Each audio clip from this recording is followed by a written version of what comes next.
ஆக்சுவலாக உங்களுக்கு வந்து இந்த மிசா போராட்டத்தில் கைது பண்ணாங்க, அது எந்த வருஷம் அது? 75 எமர்ஜென்சி. ஆமாம் 76 ஜனவரி மாதம் நான் ஆமாம். அதை கேட்கலாமா? நீங்கள் எப்படி அதை ஃபீல் பண்ணீங்கன்னு அது ஒரு சொல்லுங்கள். எப்படி அது மிஸ் அது ரொம்ப கடுமைப்படுத்தினாங்களா என்ன இது?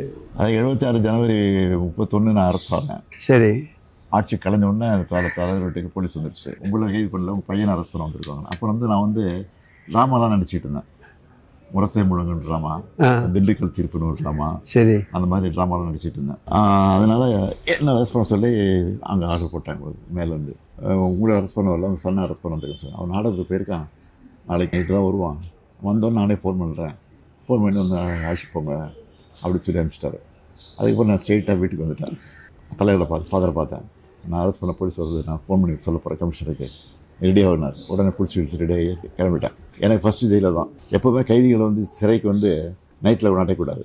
ஆனால் என்னை வந்து என்ன பண்ணுறாங்கன்னா, நைட்டோட நைட்டாக ஜெயிலுக்கு கூட்டு போய் உள்ளே போகிறான். எனக்கு சுடுகாடு மாதிரி இருக்குது, 10 பறி கொண்டு மாதிரி இருட்டு போவேன். கைதிகள்லாம் அங்கங்கே அடித்து வச்சுருக்காங்கல்ல, ஒருத்தங்க பாடிட்டு இருப்பாங்க, ஒருத்தங்க கத்திக்கிட்டு இருப்பாங்க, பேசிகிட்டு இருப்பாங்க, ஒரே சவுண்டு.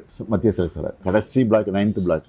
அங்கே யாரை அடைச்சி வச்சுட்டாங்கன்னா, அந்த தொழுநோய் அந்த பேஷண்ட்டை தான் அங்கே இருந்திருக்கிறாங்க. ஏன்னா பஞ்சு, இந்த ரத்தம் எல்லாம் எல்லாம் அந்த செவத்தில் இருக்குது. அவன் வரிசையாக 11 ரூம்ஸ். அதில் ஒரு தாராளமாக படுக்கிறனா ஒருத்தர் 2 பேர் தான் படுக்கலாம். ஒரு ரூம்லேயும் 9 பேர் 10 பேர் படுத்துருக்காங்க. எல்லாம் தூங்கிட்டு இருக்காங்க. நான் உள்ளே போன உடனே தெரியாமல் இருட்டில் ஒருத்தர் மீச்சிட்டேன் கையை. யாருன்னு பார்த்தா வீரமணி. ஓ, தம்பி முடிச்சாரு. ஏன்னா சாரிண்ணா நீங்கள் மற்ற வாவான்னு கூப்பிட்டாரு. அந்த சென்னை சிறைச்சாலை மருத்துவர் பொறுத்த வரைக்கும் என்னென்னா, வித்யாசாகர்னு ஒரு சூப்பரண்ட் இருக்காங்க. அந்த சூப்பரண்ட் வந்து பச்சைபாஸ் காலேஜ் ட்ரஸ்ட்டில் எலெக்ஷன் நிற்கிறாரு. அப்போ வந்து என்விஎன் சோமுன்னு இந்த திமுகவில் அவர் நடராஜன் அவர் ஏற்றுன்னு ஜெயிச்சிட்டாரு. அதில் அவருக்கும் அது மிஸ்ஸா கைதிங்கிறது ஒரு நாளைக்கு 40 ரூபா 60 ரூபா செலவு பண்ணணும். ஒரு கைதிக்கும் ஃபேன் போட்டு கொடுக்கணும், பெட்டு கொடுக்கணும், கொசு வரை கொடுக்கணும், பேஸ்ட்டு கொடுக்கணும், ப்ரஷ் கொடுக்கணும், எல்லா ஃபெசிலிட்டிஸும் இருக்குது. ஆனால் எந்த வசதியும் கிடையாது. 9 பேர் வரிசையாக படுக்க வச்சுருக்காங்க. யூரினுக்கு ஒரு பானை, குடிதண்ணீருக்கு ஒரு பானை பக்கத்தில் இருக்கும். அந்த மாதிரி அது சில யூரின் பாஸ் ஆகி ஃபுல்லாகி வழியும். ஏப்பா, ஏன்னா 9 பேர் படுத்துருக்கோமே, 9 பேர் யூரின் போனதுனால என்ன வருது? டார்கெட்லாம் காலையில் தான் எழுச்சி போகணும். 2-3 டாய்லெட்டாக இருக்கும். அது ஒரு 10 நிமிஷம் திறப்பாங்க.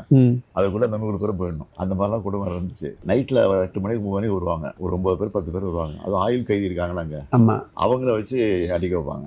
ஓப்பா, வரிசையாக 10 ரூம் இருக்குன்னு வச்சுங்களேன். 10ஆம் நம்பரில் கூப்பிட்டு அதில் 10 பேர் வருவாங்க.